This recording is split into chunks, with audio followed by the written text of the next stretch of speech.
Welcome to The Decision from Nashville EO, where you will hear the rest of the story after tough decisions were made by entrepreneurs who faced adversity and lived to tell about it.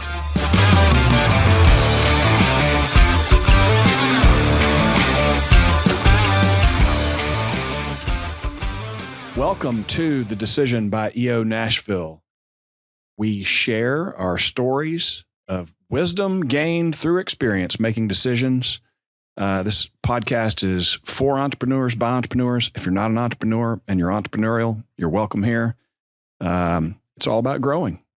With me today, as always, my sidekick, my partner in crime, Mr. Robert Hartline. Robert, how you doing? I am having a fantastic day. We're coming off a good high from our event last night. It was a incredible get-together in Franklin. Movable Feast. Yeah. If you've never heard of Movable Feast, you're literally eating at 3 different restaurants and trying to navigate going from one restaurant to another and not see someone you got to hug, which it's a bit of a challenge to move people around the square of Franklin, but it was so fun. It was a good time. Absolute blast. Saw people I haven't seen in years. Yeah. Really.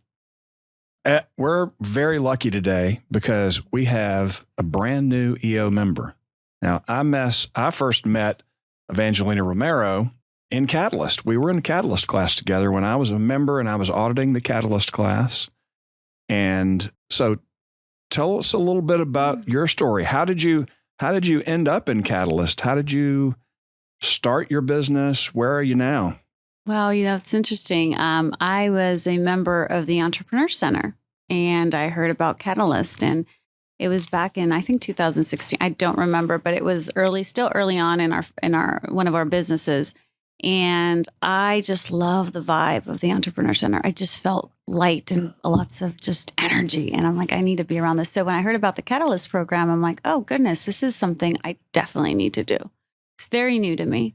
But I am a big believer in being around like-minded people and just associations. And I go, I need this. And Michael Burcham, obviously, he's still an instructor. So I thought it would be a great idea. I was newer in Nashville, and it would be good for me to be a part of something. And I'm so happy I did. And look at me now. I'm part of EO.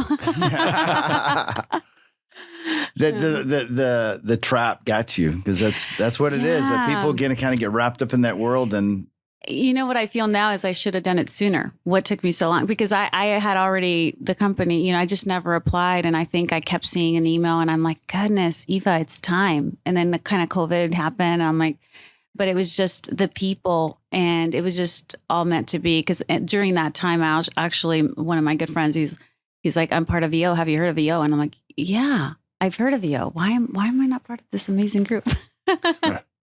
So yeah, it was kind of, it's been an amazing experience so far. As you mentioned, I'm an early, but through Catalyst, I learned a lot about how form worked. I had a really good mentor. The group, the moderator that was there was amazing, and the group was amazing. And I still keep in touch with some, but yeah, it was a great experience. So now with EO, I'm definitely diving in.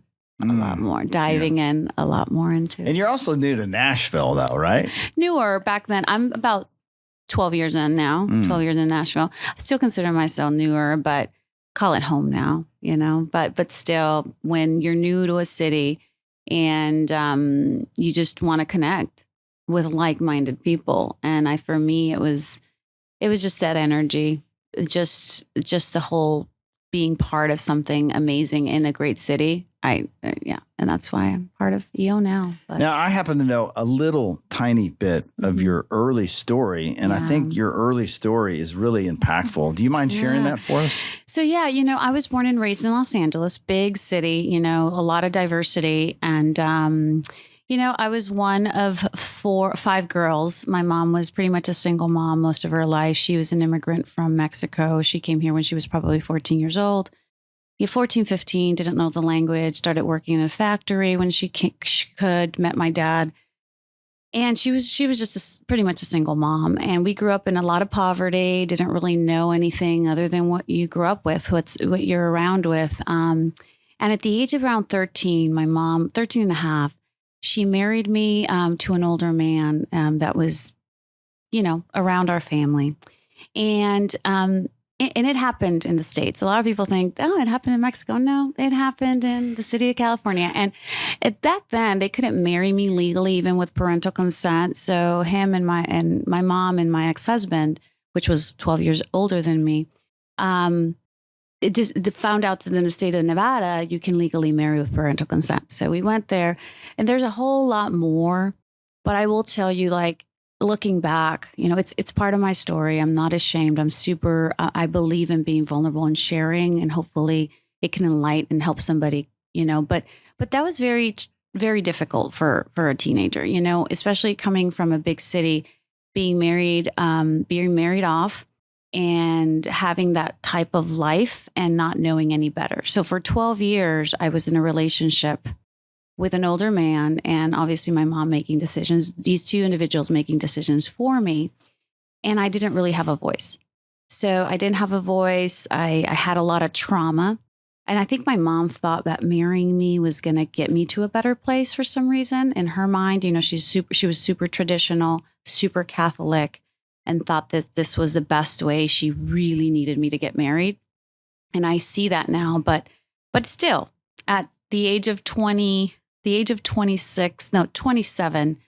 I happened to be able to go to college, because that's another thing. Like, my ex-husband didn't really want me to go to school, didn't want me to get an education.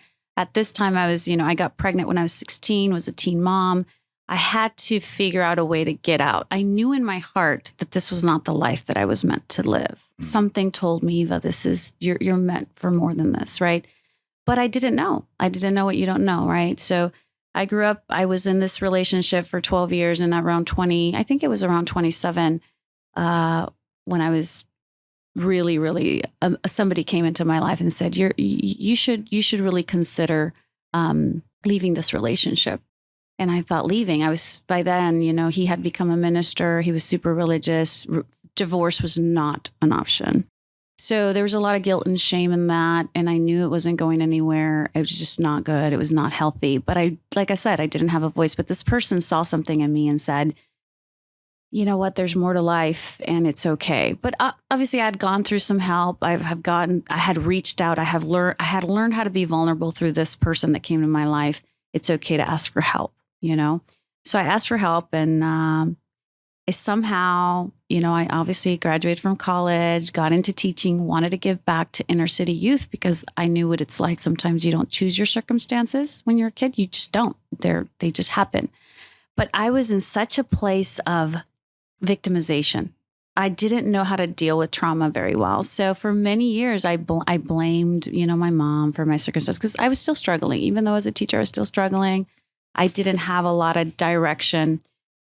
But what changed my life was this, this person believing in me and thinking, you can do more. And he said, you should get into sales. And I go, sales? I just can't even look people in the eye. I don't even know who I am. Like, I felt like a lost bird at 27, like seeing the world, coming from such a religious background. That's another thing. Like, I was super religious for a long time because my ex-husband converted to a very religious faith. So women didn't have a voice again in the church. So I didn't know what kind of voice, who was I, So it took me a while to figure out who I was, deal with my trauma. But because somebody believed in me and saw that I had more to offer to the world, I think it lit something in me. And sales, what? I can barely talk to you right now and look at you in the eye. I feel like I would always look, especially men, I would always look down. I couldn't look people in the eye. And he said, Eva, when you look at me, look at me. I said, but I can't. He says, look at my nose. And he taught me how to communicate.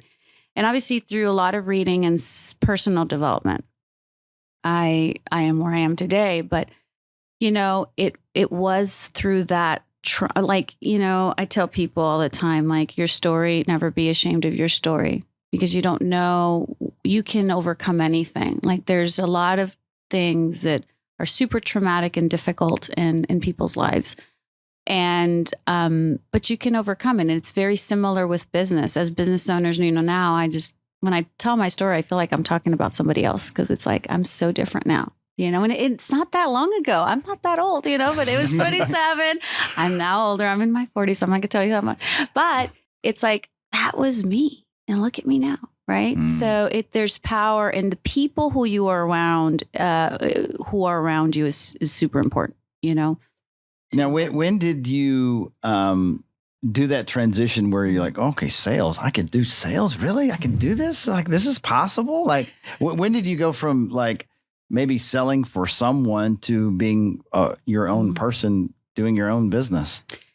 I never thought I could do my own business. It was literally, the sales part was like, I can't even do that. I can't talk to people. Well, what are they, that. I was talking to teenagers, which I loved giving back that way. And teenagers is different. That it was a different conversation. So when he was telling me, I'm going to teach you how to sell houses, I'm like, okay, good luck. Cause I have a lot of work. But anyway, the transition I think came when I really started to believe in myself, and confidence and just knowing, but it takes practice. I did some things that I thought were silly. Like he said, you got to role play. You got to be in front of a mirror.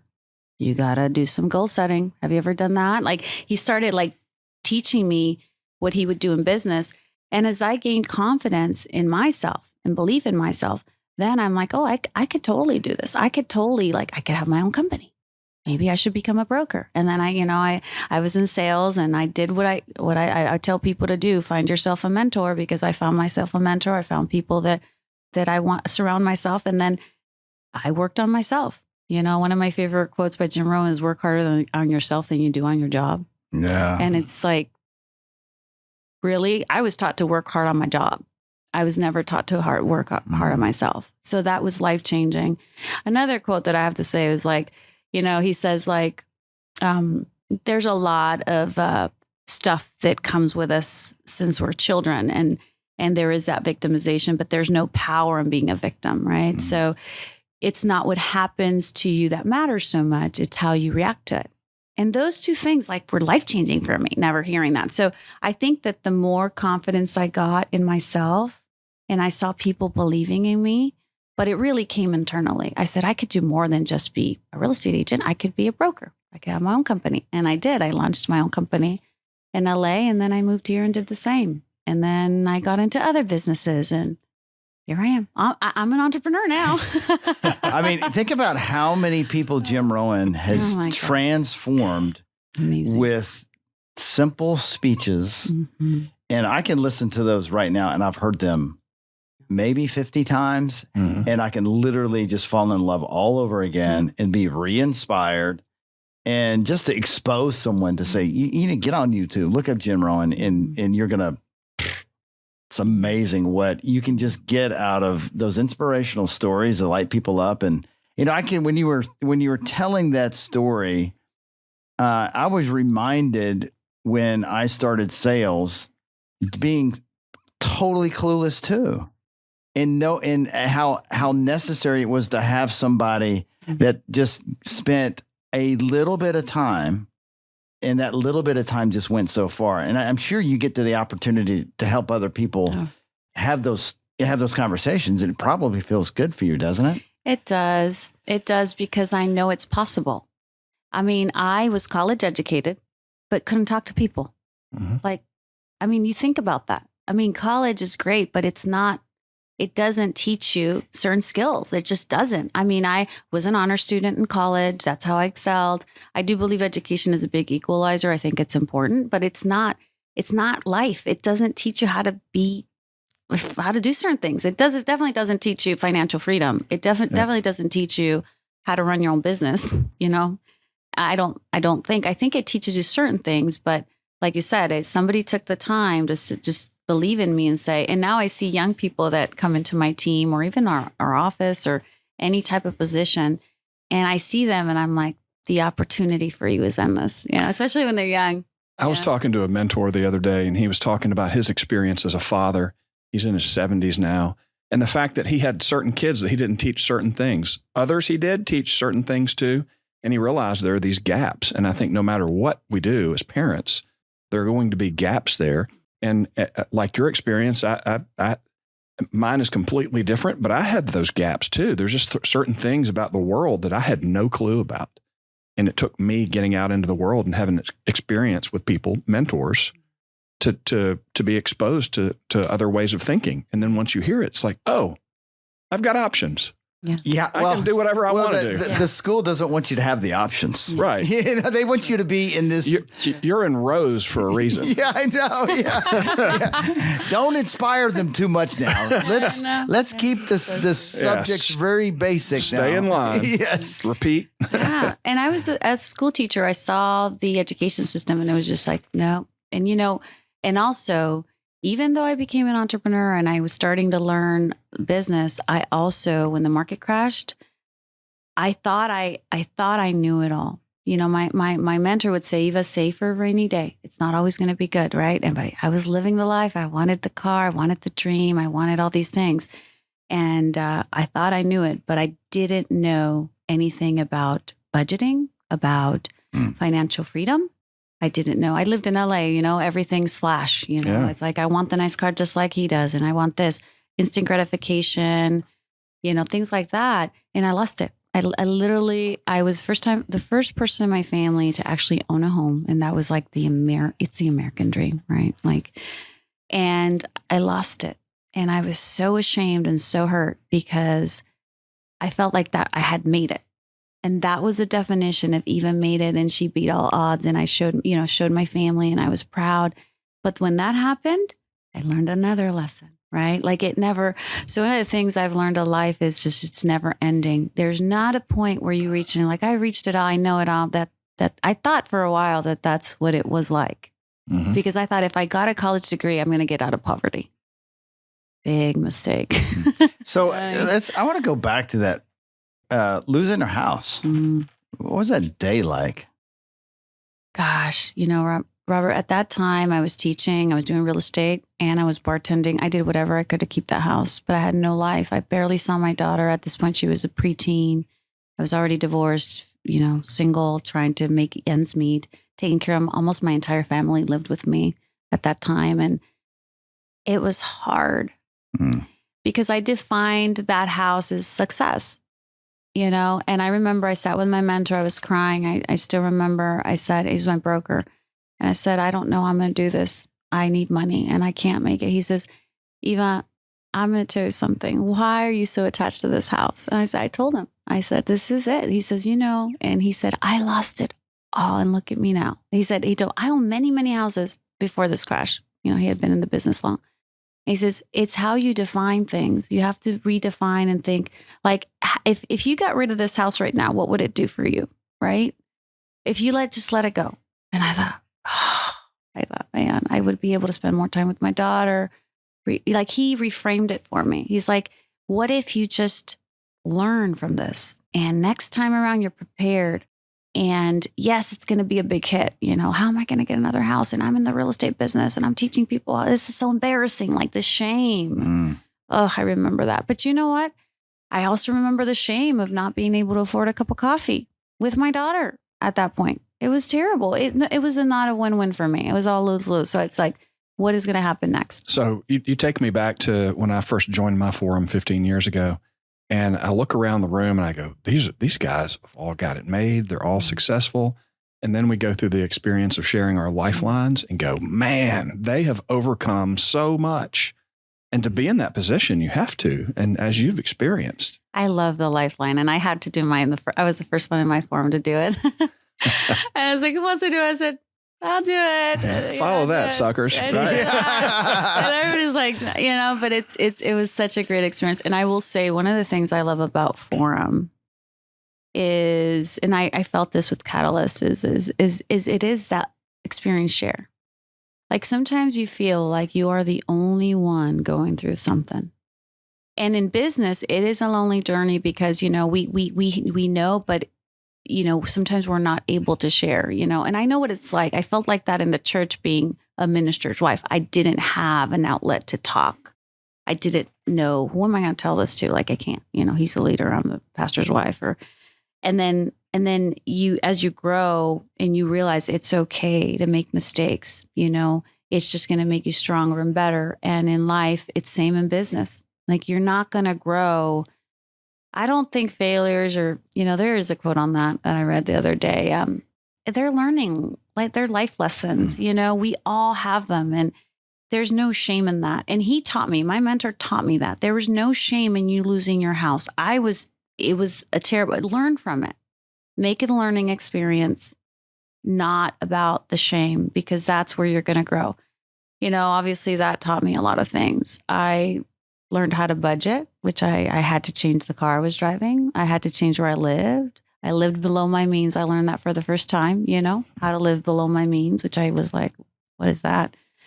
Because, once again, they don't teach you that. I remember being 18 and I got a Capital One credit card for $200, but I didn't know how to use it. Right. So I spent it. Next thing I owe like 800. I'm like, what the heck happened? So these are experiences that you just have to share, because it's and once again, in business, that's one of the things I love about EO is that I don't know it all.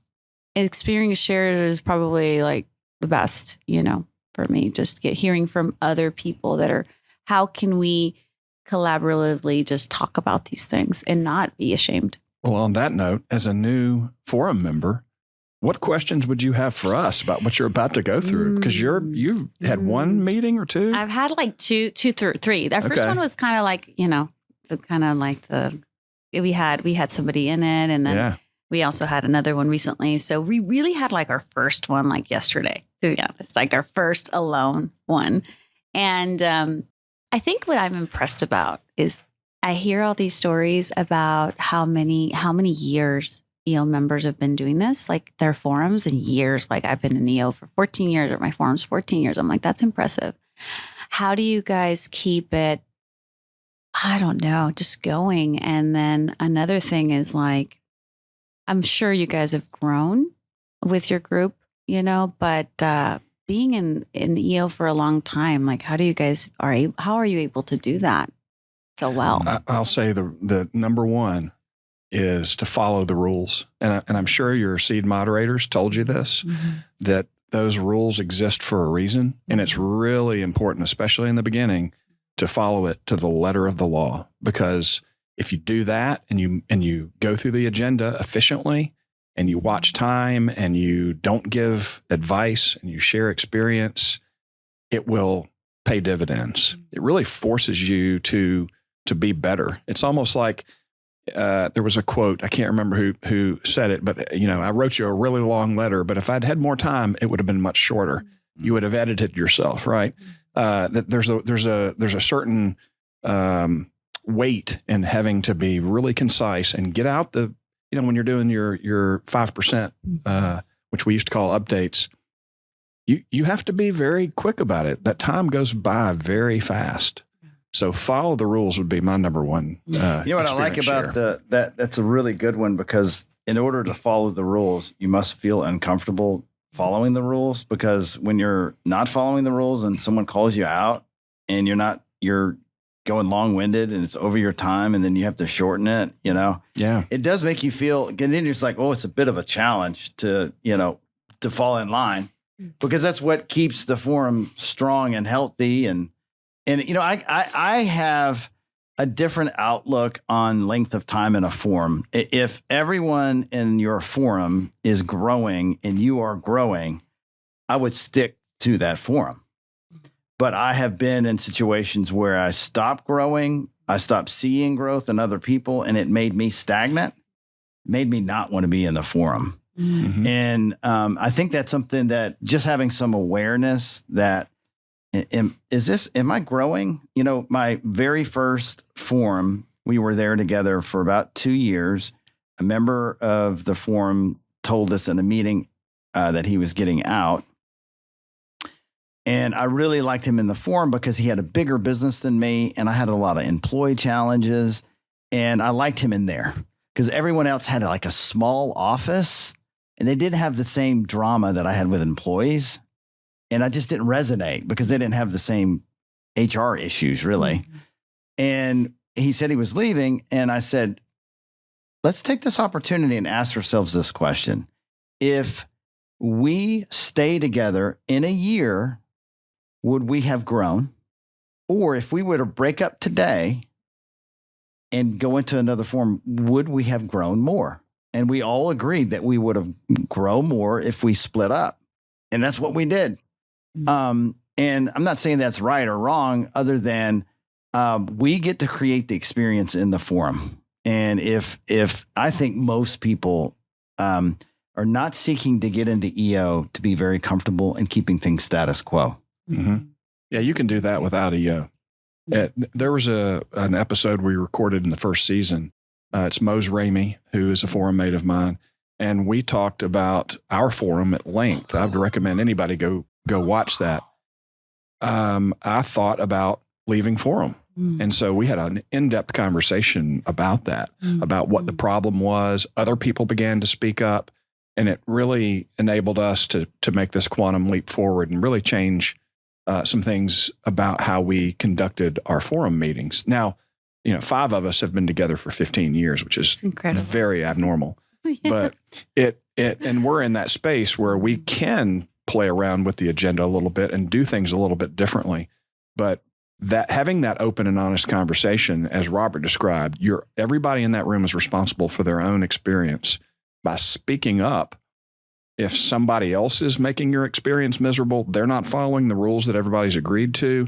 If you're not getting what you need, whether you feel comfortable with it or not, you really just have to get that out there and put it out into the world, or it's just going to continue. You're not going to be able to, and like with the example of your own life, I mean, you eventually had to make some hard decisions in order to get change and get what you wanted. Exactly. No, that's good advice. I think that's one of the things that we're learning, and we're becoming more honest and very vulnerable. Honest, and what is it? The clearing rounds. Clearing rounds are pretty good. It was new to us last time. I was like, oh, okay. There's various ways to do it, but real quick, Eric, can you talk about what clearing rounds are? So if someone's listening, they're like, what is that? Well, I hope that Colton Mulligan doesn't take issue with the way I describe this. So essentially, at the beginning of a meeting, you want to go around the room and look at each person, and everybody in the room is going to do this and say, Eva, I'm clear with you. Robert, I didn't like that you were late to the meeting last week. I thought that was very disrespectful. I just want to let you know that. And then Bob, and we just go around the room and say what's on our mind. And that's how we started that difficult meeting that we had. And I had to tell somebody that I felt disrespected. And then it kind of all opened up there. Yeah, when you really hold on to things that you don't, it's there. Yeah. It's just stuck, and you're like, and it's a barrier that keeps you from actually opening up to that one person. Yeah, in fact, to the whole team in the room. Yeah, it's just, if you carry that around, it's going to affect the way that you interact with everybody else. Can I ask you a question? Has there been a decision in business that was remarkably hard for you to decide on? Yes, absolutely. When we moved here to Nashville, my husband and I embarked in opening up the first oral surgery practice, our first one.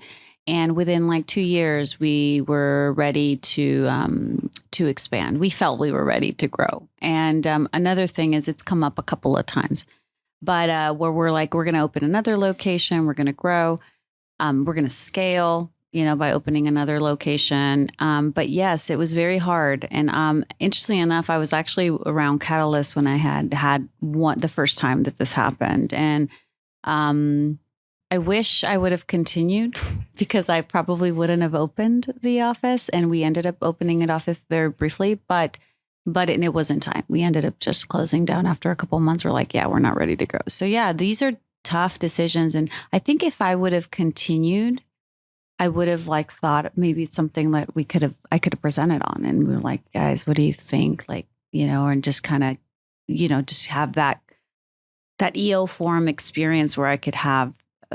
You think you would have not made that decision? You think the forum would have talked you out of it? I don't know that they would have talked me out of it. I think it would have given me maybe some perspective, right? Because once again, I think one of the things about entrepreneurs is we're super driven, right? It's like that book Driven. That thing. And I understand how we're wired. We're just go, more, bum, right? And that's the thing. I got into Catalyst. I learned a lot. I'm like, okay, I want to want to grow now. I want to do this and do that and do. And if you've heard Michael Burcham, like he's all about, he's at a different level. I'm like, oh my gosh, it was just so much. And I think that's why I was like, I feel like if I would have thought about it. We would have thought about it more instead of feeling like we had to. And I think that's another thing that you'll learn in EO. Like there's a lot of people that are at different levels, right? And it's inspiring, right? But it's also like, I don't know if you guys ever felt like I am like, who am I? Like these guys are at a different level, right? All the time. Yeah. Still. So I think it's super important to think about your purpose and what you are going to do, because it's okay to be inspired, but it's sometimes some business, they're still business decisions. It has to make sense in business, right? So yeah. There are other people in EO in my forum that are doing things that I never see myself doing that. Yeah. It's just not who I am. Yeah. And recognizing that. Yeah. Recognizing that, because even yesterday when we had a little thing with a couple of EOs after, and we were just talking about ideas and things, and we're just entrepreneurs. We're always like, oh yeah, that. And then you get inspiration. I should do that too. What do you think? But you're right. You have to think this is not aligned with who I am. And sometimes it takes really getting to know who you are instead of getting like pulled away in so many different directions. But I love the inspiration. I love the feedback. And I think I would have thought about it a little bit more, because I would have had maybe some experience shares, or somebody says, hey, have you thought about this? Instead of me thinking about like, I just want to scale for various reasons. And instead of looking at our numbers, was it the right time to scale is a question. Yeah, it's funny. I was doing this exercise with a client, and she's getting an unbelievable offer to buy her business, and they want to scale with her. They're going to invest and take it to the next level. And I went through this experience, and it was like a walking meditation. When she came back, she was like, Robert, I was really conflicted because I couldn't reconcile that I had this family and then I had this business to scale, and I couldn't have both. And so she was walking through this dance, like she was like, but I have a kid, but I have a family. And then she's like, and I was like, well, then you know the answer, because you got to decide. It is very unlikely that you can do both well. I agree. It's most likely you can do your family well, or you can scale well, but not both well. Yeah. I agree. And it's those decisions, right? Life decisions. Yeah. You're like, okay. And you have to follow your heart on some of these things, especially for moms. I get it, parents, not just moms, but I know moms are just the ones that sometimes you look at your children and it's so quick, goes by so quick. And you're like, is it?